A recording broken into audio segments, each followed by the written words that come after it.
Pete the Cat 5-Minute Bedtime Stories by Kimberly and James Dean.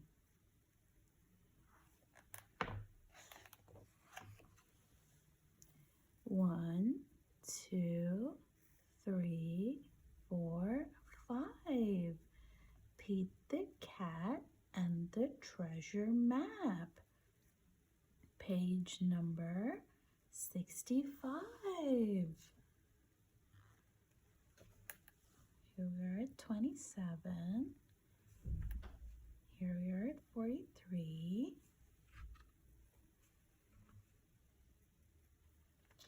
It's 61. 62, 63, 64, and 65.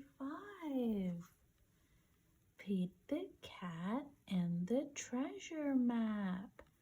Pete and Callie are having a sleepover.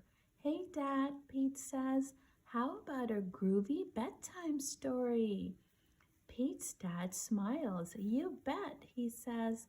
It all began on a ship, a pirate ship. Captain Pete and First Mate Callie were on the trail of the treasure of Secret Land. Captain Pete steered the ship through the big waves, the wind pushing at the sails. Let's go, mateys, said Captain Pete. We'll be there in no time. Suddenly, First Mate Callie spotted something in the water. It was a big green head. What's that? She asked. Just then, the boat began to rock. A giant arm reached up and splashed at the water, making waves that crashed down onto Captain Pete's boat.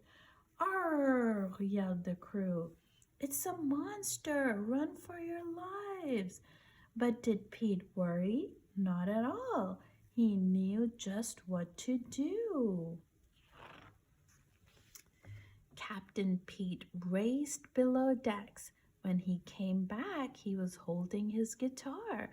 That monster isn't trying to hurt us, he said. He's rocking a cool beat. Captain Pete began to rock out on his guitar. The monster nodded its head along with the music.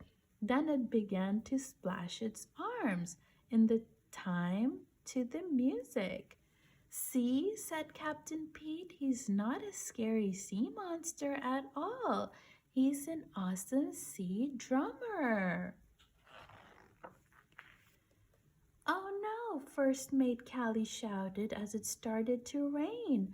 Look, lightning! There must be a storm coming. Batten down the hatches, Captain Pete shouted. Everyone get ready. This looks like it's going to be a big one. The boat began to rock back and forth. The wind picked up and the waves grew taller and taller. Soon Captain Pete's boat was on top of the waves. Whoa, said Captain Pete as a wave almost knocked over the boat. This is not a groovy storm. Just then, Captain Pete had an idea. Hey there, friend, he yelled to the sea monster. We need some help. The monster grabbed the ship and held it up high above the water. The wind continued to lash the boat, but the crew was safe. The waves couldn't topple them as long as they were in the monster's grip. Slowly, the wind died down and the water went back to normal. Hip, hip, hooray! Hip, hip, hooray! Shouted the crew as the monster set them back in the water. Let's hear it for our new pal. Thanks, friend, said Captain Pete. We never would have made it through that storm without you. The monster grinned. He was happy to have helped his new buddies. Suddenly, First Mate Callie spotted something in the distance. It was a secret island. Land ho! She shouted.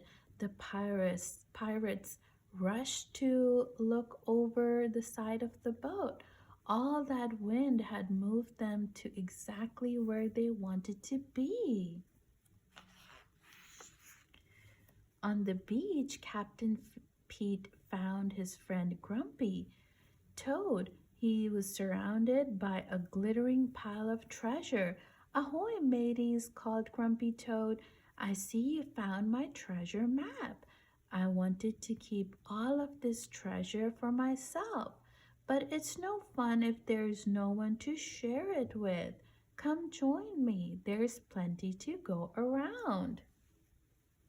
The crew jumped off the boat and ran to land.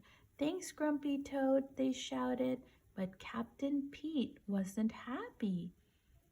He was glad to have found the treasure, but something was missing. This was a celebration, and that meant music. The pirates loaded all the treasure onto their ship. Then Captain Pete got out his guitar again. Hey, Captain Pete shouted. Where's our drummer? The sea monster popped his head out of the water and began splashing a beat. Rock on, said Captain Pete, matching the monster's pace. What a cool song. The crew agreed. Soon they were all dancing to the music. Captain Pete and his crew set sail for home.